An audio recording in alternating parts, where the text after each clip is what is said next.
నమస్కారం కృష్ణారావు గారు. నమస్కారం. ఐవీఆర్ టాక్స్కి పునఃస్వాగతం. ప్రపంచమంతా నలుదిక్కుల మొత్తం అంతా జయబేరి వచ్చినట్టు నిన్న అయోధ్యలో బాలరామాలయ ప్రతిష్టన చాలా చక్కగా జరిగింది. ఆ విషయాలు కూడా ఈరోజు కొంచెం ముచ్చరించుకుందాం. ముఖ్యంగా అంతర్జాతీయంగా చూసేటైతే మనకి ప్రతి వారానికి కొంచెం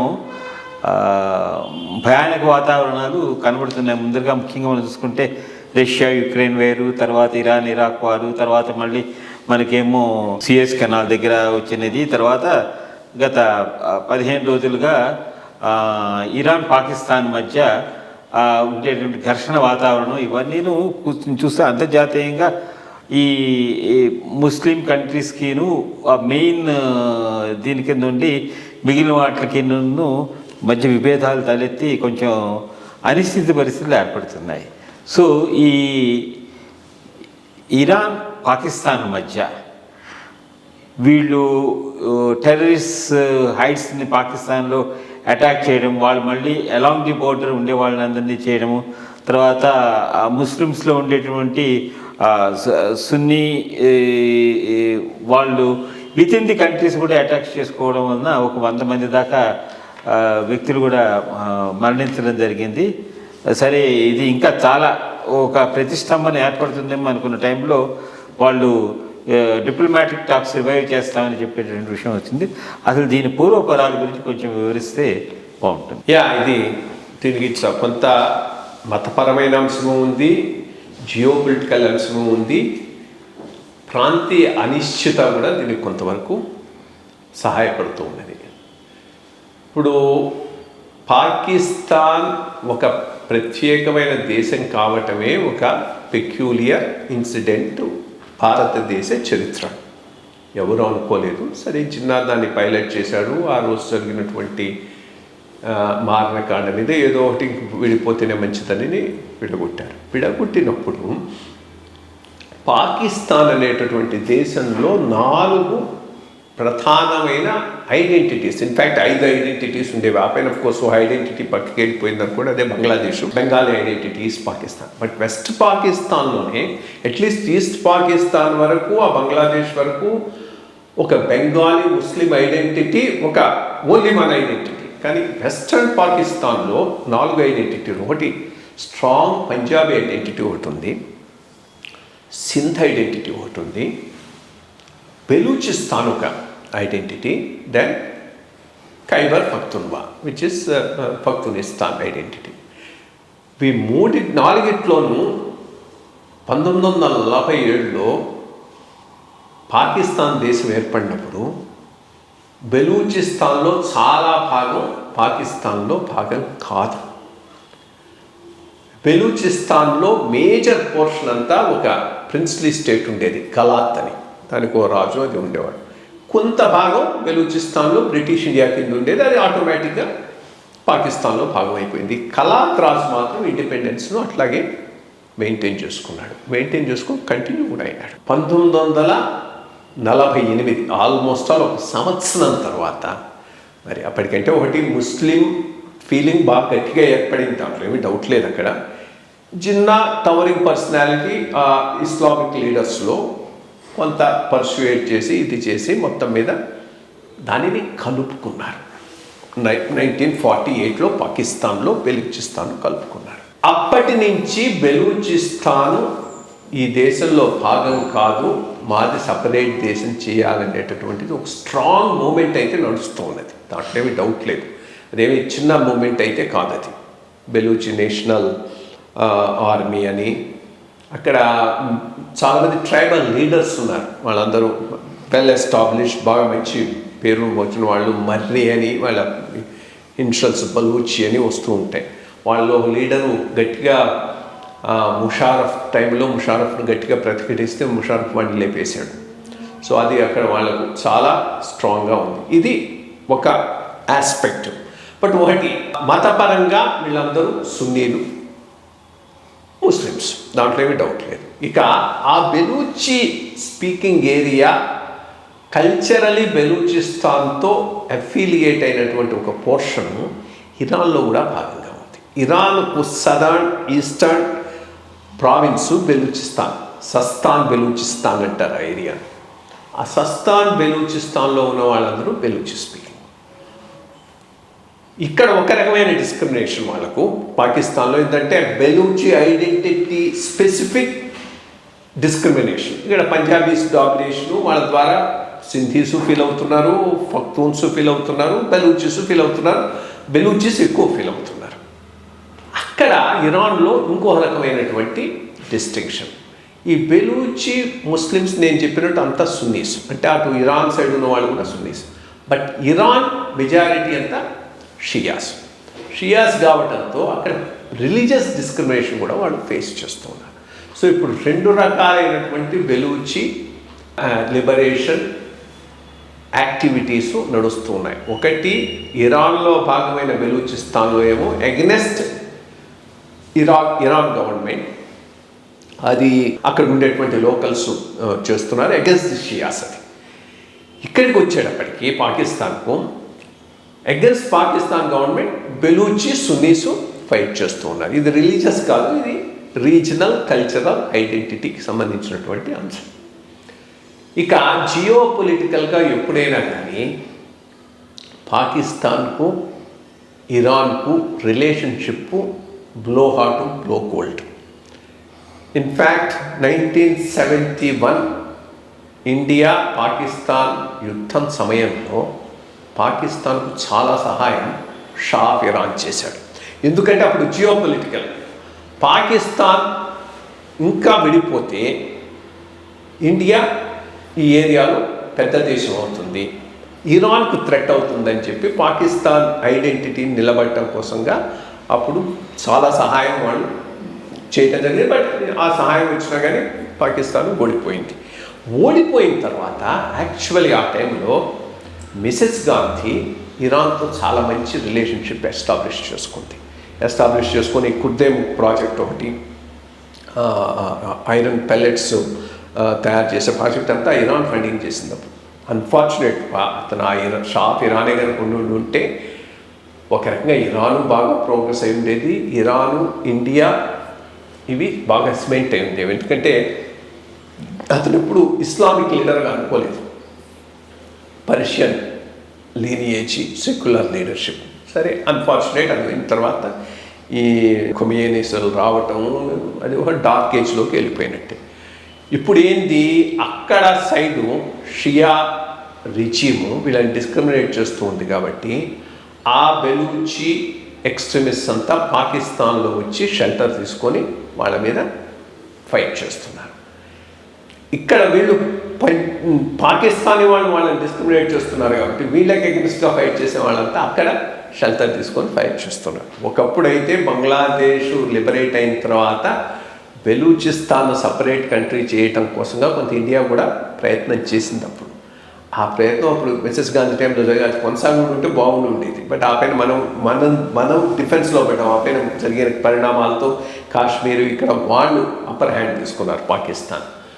సో ఇప్పుడు ఏం చేశారు మరి కారణాలు తెలియలేదు, అంత సడన్గా అన్ప్రొవోక్డ్గా వచ్చి చెప్పకుండా ఇక్కడ ఉన్నటువంటి స్థావరాల మీద ఇరాన్ దాడి చేయడం అనేది అన్యూజువల్. అది కొంతవరకు అంటే అన్ఎక్స్పెక్టెడ్ ఇన్ ఏ వే. దానికి న్యాచురల్లీ పాకిస్తాన్ కూడా రిటాలియేట్ అయింది. మరి ఇది ఇక్కడితో ఆగుతుందా ముందుకు పోతుందా చెప్పలేదు. బికాస్ ఇప్పటికప్పుడు ఏదో కొంత చేసుకొని ఉండొచ్చు కానీ బట్ అంత ఈ మిలిటరీ స్థావరాల మీద దాడి చేయాలి అనే డెసిషన్కి ఇరాన్ వచ్చిందంటే చాలా విషయాలను పరిగణలోకి తీసుకొని వచ్చి ఉంటుంది. సో ఇది ఇంత సులభంగా సెటిల్ అయ్యేటటువంటి ఇష్యూ కాదు. ఇక ఈ బెలూచి లిబరేషన్ ఆర్మీ యాక్టివిటీ అయితే చాలా స్ట్రాంగ్గా జరుగుతున్నది. ఇన్ఫ్యాక్ట్ ఈ మధ్య పాకిస్తానీ ప్రైమ్ మినిస్టర్ ఎవరో స్టూడెంట్ అడిగాడు, అక్కడ ఏదో యూనివర్సిటీకి వెళితే వాడెవడో గట్టిగానే అడిగాడు, మనం ఇజ్రాయెల్ను తప్పుపడుతున్నాం కదా, మనం బెలూచిస్తాన్లో చేస్తున్నది ఏంటి, ఇది కాదు కదా. I mean prime minister himself says నువ్వెవరు, నీ పేరు ఇది నజాఫం అంటే ఆ నేమ్ బట్టి వాడిని ఐడెంటిఫై చేసేస్తున్నాడు. షియా మొహజీర్ ఇండియా నుంచి పోయినవాడు అంటే అదే సెటిలర్స్. నీలాంటి వాడు కనుక పోయి ఉర్దూ స్పీకింగ్ అంటే you will become an immediate target in Balochistan. అంటే అంత తీవ్రంగా ఉన్నదనేది తెలుస్తుంది. సరే, అక్కడే బెలూచిస్తాన్లో ఇంపార్టెంట్ బోర్డర్ ఉంది, పోర్ట్, దాని పేరు ఏదో గడక్కడో ఏదో ఉంది పేరు. అది దాని నుంచి ఒక పెద్ద రోడ్ నెట్వర్క్ బిల్డప్ చేసి దానిని ఒక ఇంపార్టెంట్ స్థావరంగా తయారు చేసి వాళ్ళకు కావాల్సినవన్నీ అటు నుంచి తీసుకుపోవాలని చైనా ప్రయత్నం చేస్తుంది, అక్కడి నుంచి ఇచ్చేసి.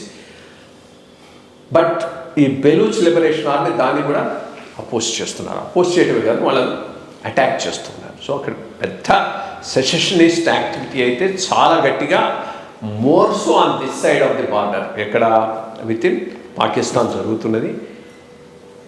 ఎప్పటికైనా అది సపరేట్ అయ్యే అవకాశం ఉంది. అది సపరేట్ అయితే ఇరాన్లోని బెలూచిస్తాన్ కూడా సపరేట్ అయ్యి దీంట్లో కలిసే అవకాశం ఉంది. మరి సపరేట్ అవుతుందా కాదా అనేది బ్రాడ్గా అమెరికా మీద ఆధారపడి ఉంటుంది. అమెరికా కనుక డిసైడ్ చేసుకొని పాకిస్తాన్ ఇర్రెలవెంట్ టు జియో పొలిటికల్గా, పాకిస్తాన్ కంట్రీగా ఎగ్జిస్టెన్స్ లేకపోవటమే ప్రపంచానికి మంచిదనే డెసిషన్కి వస్తే ఎంకరేజ్ చేసేస్తాడు. చేశారంటే అయిపోతుంది.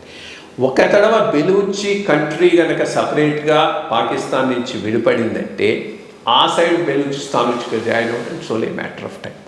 అది మంచిది కూడా, ఒక రకంగా జియో పొలిటికల్గా ఇండియా లాంటి కంట్రీస్కి మంచిది. పాకిస్తాన్ ఎంత త్వరగా డిసింటెగ్రేట్ అయితే, ఎప్పటికప్పటికి అవుతుంది, దాంట్లో ఏం డౌట్ లేదు, ఎంత త్వరగా అయితే అంత మంచిది భారతదేశానికి. అది చూడాలి ఏమవుతుంది. దిస్ ఈజ్ బ్రాడ్గా ఇది దానికి సంబంధించిన బ్యాక్గ్రౌండ్. థ్యాంక్స్ అండి. సరే, ఇంక ఇప్పుడు నేషనల్ లెవెల్ ఐటమ్స్కి మాట్లాడుకోవాలంటే గత వారం అంత ముందర కూడాను అనుకున్న తేదీ 22/1/2024 బాలరాం ప్రతిష్ఠ అయోధ్యలో 500 సంవత్సరాలుగా మనకు రానటువంటి పరిష్కారం, ఎన్నో మదనాల తర్వాత కోర్టు కేసులు ఇవన్నీ అయిన తర్వాత ఫైనల్గా 2 ఏళ్లలో ఇంత మంచి ప్రాజెక్టు కట్టారంటే ప్రపంచంలో మొత్తం అందరూ చాలా ఇది చేశారు.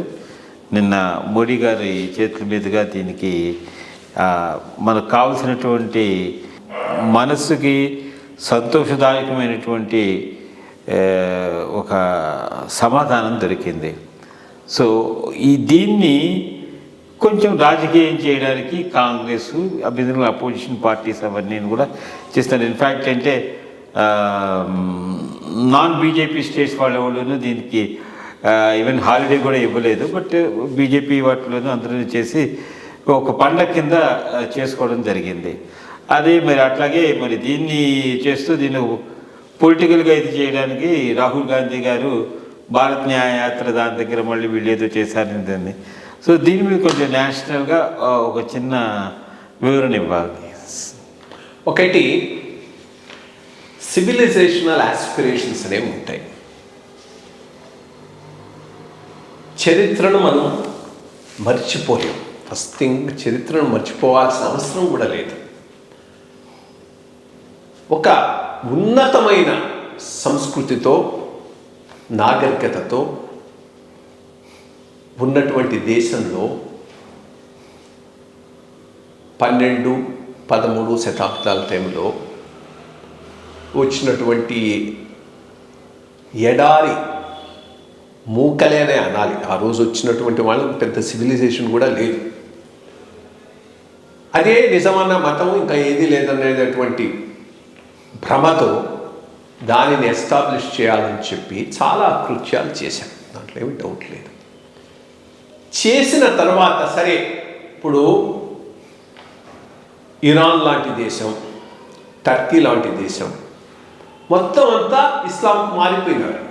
మారిపోయిన చోట ఇంకా మళ్ళా నా యాన్షియంట్ సివిలైజేషన్ అని ఎవడు అడగకపోవచ్చు. ఎందుకంటే మనకి అసలు సివిలైజేషన్ గుర్తు లేకుండా చేశారు. అది ఈ మొత్తం అబ్రహామిక్ రిలీజియన్స్లో ఉన్న పెద్ద మైనస్ పాయింట్. వాళ్ళకు ప్లస్ పాయింట్ ఏంటంటే ఎక్కడ వీళ్ళు స్ప్రెడ్ అయినా ఆ దేశ ప్రజల అంతకు ముందు ఉన్నటువంటి నాగరికత చిహ్నాలను, వాళ్ళ వారసత్వాన్ని, వాళ్ళ ఐడెంటిటీని పూర్తిగా నాశనం చేస్తారు. నాశనం చేసి దాని ప్లేస్లో వీళ్ళ ఐడెంటిటీని ప్రవేశపెడతారు. అక్కడి నుంచే అసలు నాగరికత స్టార్ట్ అయిందన్న లెవెల్లో ప్రజల్లోకి తీసుకుపోతారు, అది ప్రజలు నమ్ముతారు. కాబట్టి ఇంకా గతాన్ని వాళ్ళు మళ్ళా పొందాలనేటువంటి ఆకాంక్ష ఉండదు వాళ్ళలో. బట్ ఇక్కడ లక్కీ ఫర్ అస్ ఇంత పెద్ద ఎత్తున విధ్వంసం జరిగిన ఒక ఆల్మోస్ట్ 1000 ఏళ్ల పాలన జరిగినా కానీ హిందూ మతం ఎదిరించి నిలబడగలిగింది. ప్రతి తడవ వాళ్ళు వచ్చినప్పుడల్లా ఎవరో ఒకరు వాళ్ళకు ధీటుగా సమాధానం ఇచ్చారు. శివాజీ కానివ్వండి, రాణా ప్రతాప్ కానివ్వండి, అహల్య హోల్కర్ గారు, ఆమె చేసింది ఎంత నార్త్ ఇండియాలో వాటికి కృష్ణదేవరాయాస్ ఎంపైర్ ఇవన్నీ నిలబడ్డాయి కాబట్టి ఇంకా ఈ దేశం హైందవ దేశంగా ఉన్నది. హైందవ దేశంగా ఉండి స్వాతంత్ర్యం సంపాదించుకున్న తర్వాత మన సంస్కృతి, మన చరిత్రను, మన వైభవాన్ని తిరిగి ఎస్టాబ్లిష్ చేసుకోవాలి అనుకోవటంలో ఎటువంటి తప్పు లేదు, ఆ ఆకాంక్ష. కానీ దురదృష్టం ఏంటి అంటే భారత్కు స్వాతంత్ర్యం వచ్చేటప్పటికీ ఇక ఈ సూడో సెక్యులర్ ఫోర్సెస్ను రిప్రజెంట్ చేసే కాంగ్రెస్ పరిపాలనలోకి రావటం. నేతాజీ సుభాష్ చంద్రబోస్ లాంటి వాళ్ళు కనుక వచ్చి ఉంటే ఇటువంటివి ఎప్పుడో జరిగిపోయి ఉండేవి. అది కాకుండా ఈ నెహ్రూ ఈరాలో, మిసెస్ గాంధీ ఈరాలో అపీస్మెంటు, ప్లకేటింగు, మైనారిటీస్ రైట్, వాళ్ళు ఏం చేసినా రైట్ అనేటటువంటి ఆ దృష్టితో తీసుకోవడంతో ఏది అడిగినా కానీ అది తప్పేమోననేటటువంటి డిఫెన్స్లో దేశమంతా పడిపోయింది. ఆ డిఫెన్స్ నుంచి బయటికి వచ్చి మనది మనం రిక్లెయిమ్ చేసుకోవటంలో మొట్టమొదటి స్టెప్పు అయోధ్య రామాలయం. అంటే ఏదైనా ఆ రోజు వచ్చినటువంటి వాడు ఈ మతం కన్నా మా మతం గొప్పది అని నిరూపించటం కోసంగా చేసినటువంటి విధ్వంసకరమైన చర్యల్లో భాగమే ఇది. అది చాలా ఇంపార్టెన్స్ మనకుంది. రాముని జన్మభూమి అది అప్పటి నుంచి కూడా కంటిన్యూయింగ్ ప్రాబ్లం. అదొకటి గుర్తుపెట్టుకోవాలి. ఇది సడన్గా ఉద్భవించింది కాదు. అక్బర్ టైంలో కూడా, ఇమ్మీడియట్లీ ఆఫ్టర్ బాబర్ అక్బర్ టైంలో కూడా హిందూస్ దీని గురించి ఎజిటేట్ చేసి ఇది చేస్తే అక్కడ ఒక ఏరియాను మార్క్ చేశాడు వీళ్ళు వర్షిప్ చేసుకోవడానికి అక్బర్. ఆమెన బ్రిటిష్ వాడు వచ్చినంత కాలం నుంచి కూడా ఇది సాగుతూ ఉన్నది. ఇట్ ఇస్ ఇన్ఫ్యాక్ట్ దీని రిక్లమేషన్లో 6 చాలా ఇంపార్టెంట్ పోర్షన్ హిస్టరీలో ఒక పాయింట్లో మనకు చాలా ఇంపార్టెంట్ పోర్షన్ను పోషించారు. సో ఇంత చారిత్రకమైనటువంటిది కంటిన్యూయింగ్ ప్రాబ్లంను రిక్లైమ్ చేసుకోవడంలో ఎటువంటి తప్పు లేదు. బట్ ఒకటి మాత్రం నిజం, ఎప్పటికైనా కానీ మన ముస్లిం సోదరులు గుర్తుపెట్టుకోవాల్సింది ఒక రికన్సిలియేషన్ ప్రాసెస్ని అయితే స్టార్ట్ చేయాలి. ఇంత మటుకు ఏంది ఈ మైనారిటీ అపీస్మెంటు, వాళ్ళు ఏం చేసినా రైట్ అనే పద్ధతిలో ఒక మమ్మల్ని ఎవరు టచ్ చేయలేరు అన్నట్టు ఉన్నది వాళ్ళది. ఇప్పుడు దీని ద్వారా నేననేది కూర్చొని పెద్దలందరూ కూర్చొని వేల కొద్దీ దేవాలయాలను నాశనం చేసి మసీదులు కట్టారు. వాటిని అన్ని జోలికి మేము పోము. కానీ మాకు చాలా ముఖ్యం ఐడెంటిటీ ఆఫ్ ఏ హిందూకు ముఖ్యమైనది ఏంటి? ఒకటి శైవం, ఒకటి వైష్ణవంలో 2 అవతార పురుషులు రాముడు, కృష్ణుడు.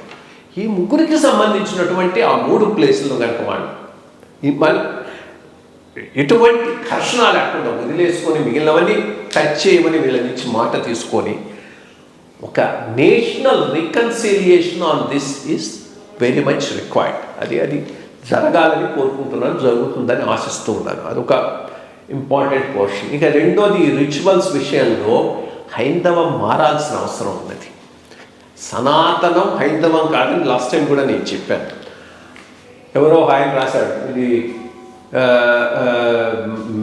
శంకరాచార్య పద్ధతికి డిఫరెంట్గా జరుగుతుంది. శంకరాచార్య మఠం ద్వారా జరగటం లేదు కదా, ఇది ఇంకొక మఠం ద్వారా జరుగుతున్నది. వాళ్ళ సంస్కృతి వాళ్ళ సాంప్రదాయం ప్రకారం జరుగుతుంటే కానీ శంకర మఠ సాంప్రదాయం ప్రకారంగా అక్కడ దాన్ని ఎందుకు చేస్తారు? సరే, ఇక ఈ రాహుల్ గాంధీ అనుచిత వ్యాఖ్యలు, డిఎంకే వాళ్ళు చేస్తున్నటువంటి ఇది అన్కాల్డ్ ఫార్. ఒకటి డిఎంకే ఈ దెబ్బతో ముగిసిపోతుంది. అంటే ఒక విద్వేషాన్ని పెంచడం ద్వారా రాజకీయంగా వాళ్ళు ఇన్నాళ్ళు మనుగడ సాగించగలిగారు, రాష్ట్రాన్ని లూట్ చేయగలిగారు. ప్రజలు ఇప్పుడిప్పుడే తెలుసుకుంటూ ఉన్నారు.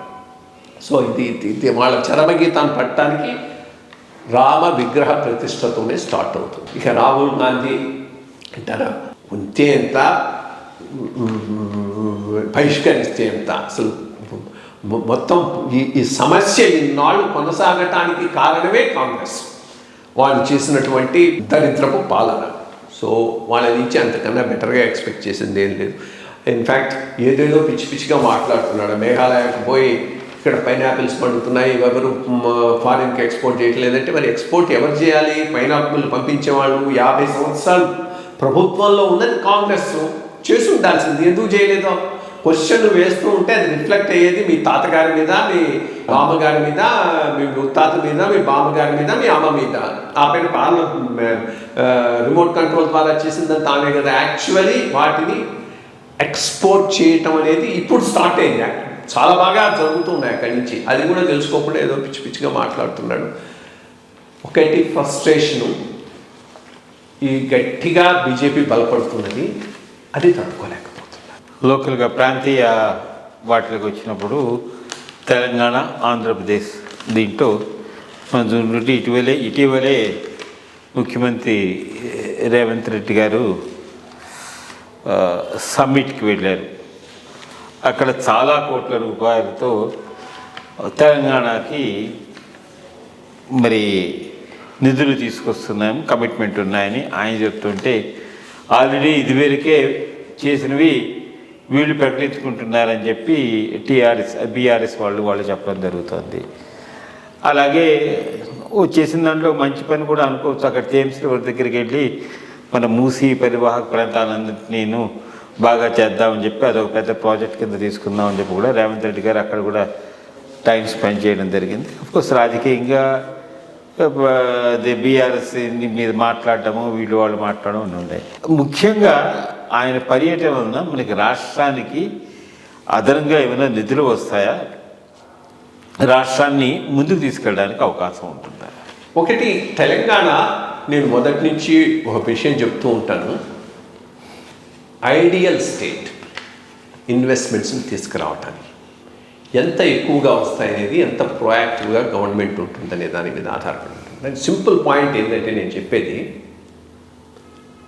ఎప్పుడైతే రాష్ట్రం చిన్నదయ్యి ఒక పెద్ద మెట్రోపాలిస్ లైక్ హైదరాబాద్ ఉంటుందో అక్కడ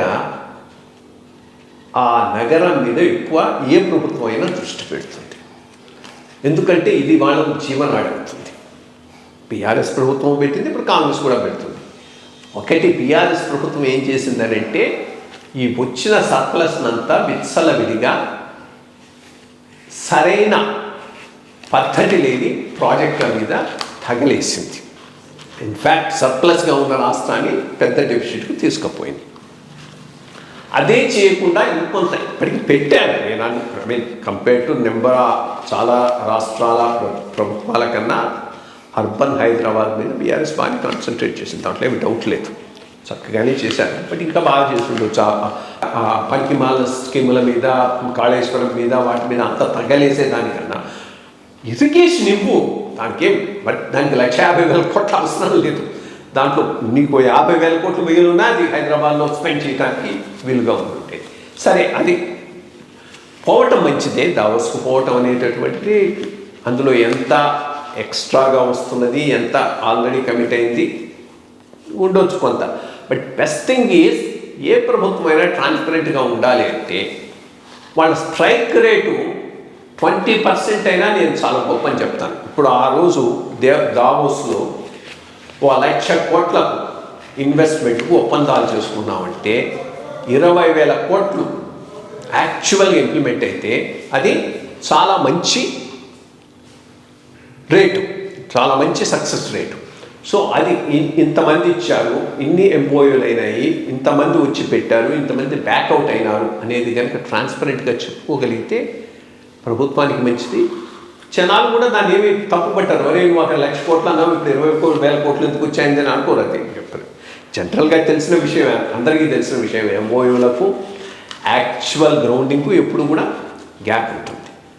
బట్ గుడ్, పోవటం అనేది మంచి పని. మన ఆంధ్ర సీఎం పోలేదు, పోవటానికి కూడా ఏం లేదు అక్కడ. రమణ గారి కూడా వచ్చే పరిస్థితి లేదు అక్కడ. బేసిక్గా వాళ్ళు కూడా రాష్ట్ర బడ్జెట్, రాష్ట్ర బ్యాలెన్స్ షీట్ చూసుకుంటారు. ఈ ప్రభుత్వాలు ఇన్ఫ్రాస్ట్రక్చర్ ఇచ్చే పరిస్థితిలో ఉన్నాయా, ప్రైవేట్ ఇన్వెస్ట్మెంట్ సపోర్ట్ చేసే పరిస్థితిలో ఉన్నాయా అంటేనే వస్తారు, లేకపోతే పోయినా కానీ దండగే. సో ఆ పరిస్థితి తెలంగాణకు ఉంది కాబట్టి పోవటం మంచి పని చేశాడు. So let's hope it will have positive effect. అలాగే తెలంగాణలో ముఖ్యంగా కాంగ్రెస్ అనేది అధికారంలో రావడానికి కారణం బీఆర్ఎస్ గవర్నమెంట్ యూత్ యాస్పిరేషన్స్ ఎక్కువ ఫుల్ఫిల్ చేయలేదు. వాళ్ళు ఎన్ని ఎగ్జామ్స్ పెట్టి ఇన్ని పోస్టులు చేస్తామన్నా అది అన్ఫార్చునేట్గా పేపర్స్ లీక్ అవ్వడము, ఒక మోర్ దాన్ 1.5 years అంతా అయ్యి ఆ టీపీఎస్సీని మళ్ళీ అంతా చేసి రద్దు చేసి ఇది చేశారు. ఇప్పుడు మళ్ళీ కాంగ్రెస్ గవర్నమెంట్ దాన్ని మళ్ళీ రీవాటలైజ్ చేసి ముఖ్యమైన మంచి వాళ్ళని టీం వేస్తాను. ఈ దీనిలో మహేందర్ రెడ్డి గారి పేరు తెలంగాణ దీనికి చీఫ్ కింద చేయడానికి అని చెప్పి నిన్న మొన్న పేపర్లో వచ్చింది. అంటే వాళ్ళు కూడాను యూపీఎస్సీ లైన్లోనే తీసుకొచ్చి మొత్తం అంతా కూడాను ఇక్కడ నిష్పక్షపాతకంగా ఇవి చేస్తారు. సో దీని మీద ఒక చిన్న ఈ వరవడి ఎట్లా ఉంటుంది, ఎలా పోతుంది ముందుకెళ్ళి? అన్ఫార్చునేట్, ఎందుకంటే ఏపీఎస్సీ మొదటి నుంచి కూడా చాలా ఎఫిషియెంట్గా పనిచేస్తున్నటువంటి పబ్లిక్ సర్వీస్ కమిషన్. అది మొత్తం ఆంధ్ర తెలంగాణ అంతటికీ ఉండేది కదా. అప్పుడు ఏపీఎస్సీ అంటే in the undivided country, undivided state undivided కాకుండా ఆ పైన సరే టీఎన్పిఎస్సీ చేశారు, అక్కడ ఏపీఎస్సీ అక్కడికి వెళ్ళిపోయింది. సో అవే సిస్టమ్స్ అవే ఇవి ఉండాల్సింది. ఉన్నప్పుడు సడన్గా ఇంత లెవెల్లో పేపర్ లీకేజీ వీటిని నిర్వహించలేని పరిస్థితి రావటం అనేటటువంటిది చాలా దురదృష్టకరమైనటువంటి విషయం. ఆఫీసర్లు మంచి వాళ్ళే, నేను వాళ్ళు ఎవరిని తప్పుపట్టాను. Because they are known for good integrity work. Janardhan Reddy garu కానీ అప్పుడు ఆమె అమితా రామచంద్రన్ సెక్రటరీగా ఉంది, both are very good officers. వాళ్ళు ఉన్నప్పుడు కూడా ఇంత లెవెల్లో జరిగింది అంటే మెంబర్ సెలక్షన్స్లో చాలా తప్పు ఉండాలి, రాజకీయంగా జరిగి ఉండాలి. దెన్ రెండోది పొలిటికల్ ఇంటర్ఫియరెన్స్ ఎక్కడో బాగా ఉండాలి. ఎక్కడ వీళ్ళను కూడా బైపాస్ చేసి లీక్ చేసేటటువంటి వాళ్ళను ఎంకరేజ్ చేసి ఉండాలి. సో ఆ రకంగా పేపర్ లీకేజీ, ఎలక్షన్స్, ఈ ఎగ్జామ్ సరిగ్గా జరిగిపోవటానికి పూర్తి ఫెయిల్యూరు రాజకీయమే. దాని రెస్పాన్సిబిలిటీ కేసీఆర్ గారు, బీఆర్ఎస్ ఆర్ టీఆర్ఎస్ తీసుకోవాల్సిన అవసరం ఉన్నది. దీనికేమీ క్వశ్చనే లేదు, అది ఆఫీసర్ల మీద తోసేయటానికి వీలు లేదు. సో అట్లాంటప్పుడు దీన్ని మళ్ళా రివైవ్ చేయాలి అంటే కాస్త స్టేచర్ ఉన్న వ్యక్తి, నలుగురికి తెలిసిన వ్యక్తి, కాంపిటెంట్ మ్యాన్ అవసరం ఉంది. దాంట్లో మహేందర్ రెడ్డిని మించిన వాడేవాడు నాకు తెలిసి అయితే లేడు. ఒకటి ఆయనలో, ఇంకోటి ఏంటంటే చాలా థరో పర్సన్. రెండోది టెక్ సేవీ, చాలా టెక్ సేవీ. ఇప్పుడు మొత్తం తెలంగాణలో ఉన్న పోలీసు వ్యవస్థ ఐటీ రిలేటెడ్గా ఇంత బాగా రన్ అవుతుందంటే దానికి ఆయనే కారణం. ఇంటెలిజెన్స్ డీజీపీగా, ఐజీగా ఉన్నప్పటి నుంచి కూడా దాని మీద బాగా ఆయన దృష్టి పెట్టాడు, తీసుకొచ్చాడు. సో ఆ ఐటీ అప్లికేషన్ అనేది ఇక్కడ ఉన్న ఆయన బాగా చేయగలుగుతాడు. ఏపీ టీఎన్పిఎస్సీలో గుడ్, నన్ను అడిగితే ఇట్స్ ఏ గుడ్ డెవలప్మెంట్. దాన్ని గాడిలో పెట్టడానికి రైట్ పర్సన్ చూస్ చేశారని నేను అనుకుంటున్నాను. సరే, అటు మనం చూస్తే ఇంకా ఆంధ్రప్రదేశ్లో రాజకీయ పరిణామాలు చూస్తుంటే రోజు రోజుకి కొత్త కొత్త వార్తలు వింటున్నాం, వింత పోకళ్ళు చూస్తున్నాము. ఇంతవరకు ఇక్కడ తెలంగాణలో రాజన్న పార్టీ అని పెట్టినటువంటి షర్మిల కాంగ్రెస్లో కలవడము, కాంగ్రెస్ వాళ్ళు కూడా పరిస్థితిని వాళ్ళకు అనుకూలంగా మార్చుకోగలము అనే దీని మీద ఆవిడ్ని హడావుడిగా, అంటే రాత్రికి రాత్రి అనుకోవచ్చు, ఆంధ్రప్రదేశ్ కాంగ్రెస్ కమిటీ దానికి ఆవిడ్ని పిసిసి చీఫ్ కింద చేయడము. దీనివలన మరి రాబోయే ఎన్నికల్లో అంటే జగన్మోహన్ రెడ్డి స్కేల్ ఆల్రెడీ తగ్గుతుందని చెప్పి వార్తలు వింటున్నాము. మరి జనసేన తెలుగుదేశం కంబైన్కి ఇది ఒక విధంగా అడ్వాంటేజెస్ పొజిషన్. ఆవిడ ఏమైనా తన ఇంపాక్ట్ని చూపించగలదా బీయింగ్ ఏ లేడీ? అంటే ఇప్పుడు అక్కడ ఓ పక్కనేమో మనకి తెలుగుదేశము జనసేన కంబైన్ ఉంది, ఇంకో పక్కనేమో పురంధేశ్వరి గారు బీజేపీని లీడ్ చేస్తున్నారు. ఇప్పుడు కాంగ్రెస్ అసలు నిర్వీర్యంగా ఉన్న కాంగ్రెస్కి ఈవిని పెట్టడం వలన ఒక విధమైన ఊపు తీసుకురాగలదా ఆవిడ? దాని మీద కొంచెం మీ అభిప్రాయం. మొట్టమొదటిది ఆంధ్ర రాష్ట్రానికి పెట్టిన పెద్ద దరిద్రం, దురదృష్టం వారసత్వ రాజకీయాలు. వాటి నుంచి బయటపడలేకపోతున్నారు. ఈ కుల కుటుంబ వారసత్వ రాజకీయాల నుంచి బయటపడినంత వరకు ఆంధ్ర రాష్ట్రానికి మోక్షం లేదు. తెలంగాణ కొంతవరకు లక్కీ. ఒకటి, బీజేపీ వారసత్వ పార్టీ కాదు, ఇక్కడ కాంగ్రెస్ కాదు, ఒక బీఆర్ఎస్ఏ వారసత్వ పార్టీ. ఆ వారసత్వ పార్టీ ఎగిరిపోయింది. అఫ్కోర్స్ కాంగ్రెస్ నేషనల్ స్థాయిలో వారసత్వ పార్టీ ఏదో డౌట్ లేదు, బట్ రాష్ట్ర స్థాయి లీడర్షిప్ మారవచ్చు, అది it will not be. But ఆంధ్రాలో 2 ప్రాంతీయ పార్టీలు పూర్తిగా కుల కుటుంబ వారసత్వ రాజకీయాలకు పరిమితం అయిపోయినాయి.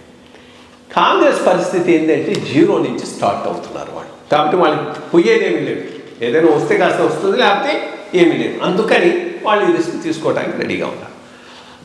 ఆ రకంగా వచ్చిన షర్మిలమ్మ. బట్ ఒకటి, క్రెడిబిలిటీ లేదు. ఏది 4 రోజులు తెలంగాణలో వచ్చిన పార్టీ అన్నది ఇక్కడ అది వైండప్ చేసింది. ఇప్పుడు అక్కడికి వచ్చింది. మొన్నటిదాకా అక్కడ నేను ఉండాలన్నది, ఇప్పుడు ఇక్కడికి వస్తానన్నది. దెన్ అగైన్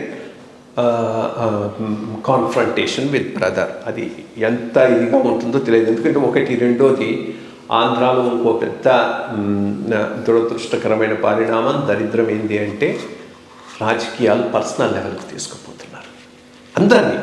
ఎవరిని అందరూ అదే రకంగా ఉన్నారు. అనవసరంగా ఫ్యామిలీస్ని లాగి ఈ సోషల్ మీడియాలో రచ్చ చేసుకుంటున్నారు. సో అటువంటి పరిస్థితుల్లో ఇది ఎక్కడికి దారితీస్తుందో చెప్పలేము. ఎందుకంటే 2 సైడ్లలో కూడా దానికి ఏమి ఒక లిమిట్ అంటూ లేకుండా బిహేవ్ చేసేటటువంటి పరిస్థితులు అయితే ఉన్నాయి. బట్ నా అసెస్మెంట్లో ఒకటి, ఈమె ఫుల్ స్కేల్ వార్ చేయడానికి రెడీ అయ్యేసినట్టే ఉన్నది. రెండోది, ఈ స్క్రిప్ట్ అంతా అక్కడ మన కాంగ్రెస్ అధిష్టానం నుంచే వస్తున్నది. ఆమె మాట్లాడేది ఏమీ లేదు, అంతా కాంగ్రెస్ నుంచే వస్తూ ఉన్నది. కాంగ్రెస్ ఆంధ్రాలో మైనారిటీ ఓట్లు కన్సాలిడేట్ చేసుకోవడానికి ఒక స్ట్రాటజీ పెట్టుకున్నారని నేను అనుకుంటున్నాను. అందుకనే ఆమె మొట్టమొదటి స్పీచ్లోనే మణిపూరు, క్రైస్తవం, చర్చిల ధ్వంసం గురించి మాట్లాడింది. అది ఆమె మాట్లాడిన మాటలు కాదు, ఇది కాంగ్రెస్ అధిష్టానం ఆమెకు రాసిచ్చి మాట్లాడించిన స్క్రిప్ట్. సో దాని అర్థం ఏంటి అంటే ఆంధ్రాలో మనం ఎదగటానికి ఒక బేస్ కావాలి. పూర్తిగా పోయింది కదా, ఇది ఆంధ్రప్రదేశ్ రాష్ట్ర విభజన చేసిన తర్వాత కాంగ్రెస్ తుడుచుకోకపోయింది. కాంగ్రెస్ సపోర్ట్ బేస్ అంతా వైఎస్ఆర్సీపీకి పోయింది. ఇప్పుడు అది వెనక్కు లాక్కోవాలి. వెనక్కు లాక్కోవాలంటే ఎక్కడో చోట స్టార్ట్ కావాలి. స్టార్ట్ కావడానికి మీకు ఒక స్ట్రాంగ్ బేస్ కావాలి. అది మైనారిటీ బేస్ను చేసుకొని ఎదుగుదామనేటటువంటి నిర్ణయానికి వచ్చారనేది ఆమె స్పీచ్ని బట్టే మనకు అర్థమవుతుంది. సో అది ఎంత కాంగ్రెస్కు కన్సాలిడేట్ అయితే అంత తప్పకుండా జగన్మోహన్ రెడ్డికే నష్టం అవుతుంది. రెండోది, ఇప్పుడు చాలామంది వైఎస్ఆర్సీపీ లీడర్సు ఈయనతో అయిష్టంగా ఉండి ఈయన వ్యవహార శైలి నచ్చక ఇంకా అక్కడ కొనసాగుతున్న వాళ్ళు ఉండొచ్చు. వాళ్ళకు తెలుగుదేశానికి పోవటానికి ఇష్టం ఉండకపోవచ్చు. ఎందుకంటే తెలుగుదేశం మొదటి నుంచి రైవలు, తెలుగుదేశంతో పోట్లాడి రాజకీయాలు ఎదిగిన వాళ్ళు. బట్ వీళ్ళంతా ఎక్కడి నుంచి వచ్చారు? కాంగ్రెస్ నుంచి వచ్చిన వాళ్ళు. సో ఎప్పుడైతే కాంగ్రెస్ బలపడుతూ ఉంది అనేటటువంటి భావన వచ్చిందో చాలామంది ఆ లీడర్స్ వైఎస్ఆర్సీపీ నుంచి కాంగ్రెస్కి వచ్చే అవకాశం ఉన్నది. వాళ్ళందరూ స్ట్రాంగ్ లోకల్ లీడర్స్, కొంత ఫాలోయింగ్లో కాన్స్టిట్యున్సీలో 4,000-5,000 ఓట్లు వేయించగలిగినటువంటి లీడర్స్. మూడోది, రాజశేఖర్ రెడ్డి గారి లాయలిస్టులు చాలామంది ఉన్నారు. వాళ్ళు అంటే రాజశేఖర్ రెడ్డి వాళ్ళని అట్లాగే చూసుకున్నారు, వాళ్ళు రాజశేఖర్ రెడ్డికి అంతే లాయల్గా ఉన్నారు. బట్ వాళ్ళందరినీ జగన్మోహన్ రెడ్డి విస్మరించాడు. వాళ్ళందరికీ ఇప్పుడు ఇంకో రెఫరెన్స్ పాయింట్ దొరికింది. సో వాళ్ళందరూ అక్కడ అంతకుముందు కాంగ్రెస్ ఏమీ లేదనుకున్న వాళ్ళు కొంత వచ్చింది. సో అదొకటి ఇది. సో మొత్తం మీద మరి 24కి ఎదుగుతుందా 29కి ఎదుగుతుందా చెప్పలేం, కానీ కాంగ్రెస్ ఎదుగుదల ఎంత ఎదిగితే అంత నష్టం వైఎస్ఆర్సీపీకి జరుగుతుందంటల్లో డౌట్ లేదు. అదొకటి ప్రస్ఫుటంగా ఆంధ్రాలో కనిపిస్తున్నటువంటి ఒక సిస్టమ్. సరే, ఎటు కాకుండా మధ్యలో పోతున్నది బీజేపీ.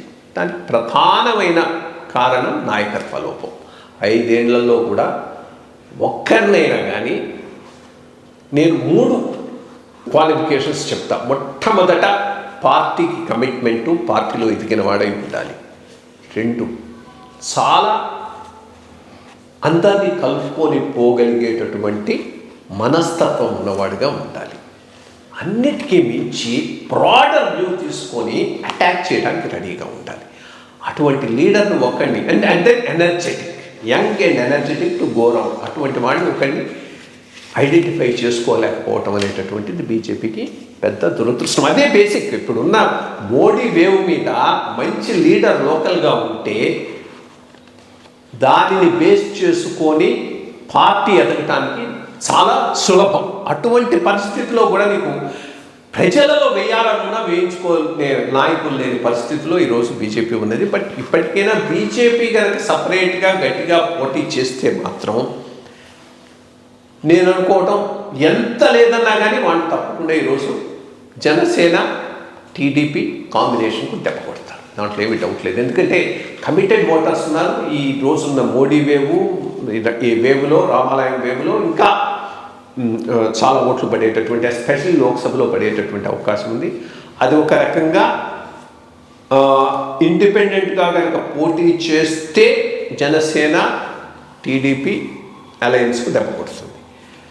ఈవిడ ఎంత గట్టిగా స్ట్రెంగ్తన్ అవుతుందంటే అంతవరకు వైఎస్ఆర్సీపీకి దెబ్బ కొట్టే అవకాశం ఉన్నది. ఒకవేళ టీడీపీ జనసేన బీజేపీ కలిస్తే మాత్రం తప్పకుండా మంచి బెటర్ అవకాశాలు ఉంటాయి. Even as it is today 50-50. I mean Janasena ఈ కాంబినేషను అదే. ఎందుకంటే మొన్న నేను చెప్పినట్టుగా ఒకటి స్ట్రాంగ్ యాంటీ ఎస్టాబ్లిష్మెంట్ ఏవేవైతే ఉన్నది నాకు అటు ఈయన నర్చర్ చేసుకున్న ఓట్ బ్యాంక్ కాన్స్టిట్యున్సీస్ కూడా ఈక్వల్గా ఉన్నాయి. అంటే సామాన్యమైన పంచడం కాదు ఇది. అప్పులు చేసి పంచినా ఏదైనా పంచడం మాత్రం చాలా లెవెల్లో పంచాడు, డైరెక్ట్ బెనిఫిట్ ట్రాన్స్ఫర్ కింద. సో దాంతో కొంత కన్సాలిడేట్ చేసుకున్నాడు, దాంట్లో ఏమీ డౌట్ లేదు. సో చూడాలి ఈ ట్రయాంగులర్ కాంటెస్ట్లో. యాజ్ ఆన్ డే నేను అనుకోవటం బీజేపీ ఒంటరిగా పోయినా కానీ జనసేన టీడీపీకే ఎడ్జ్ ఉన్నదని నేను అనుకుంటున్నాను. బట్ గ్రౌండ్ రియాలిటీస్ని చూస్తే 50-50 అని చెప్తున్నారు. చూడాలి ఎరుకుపోతుందో. బట్ ఒకటి ఈమె ఎంత స్ట్రెంగ్తన్ అయితే అంతవరకు మాత్రం జగన్మోహన్ రెడ్డి గారికి మైనస్ అవుతుంది. మంచి విషయాలు చెప్పానండి. మళ్ళీ వచ్చేవారు. Thank you. For more updates, like, comment, subscribe to our channel.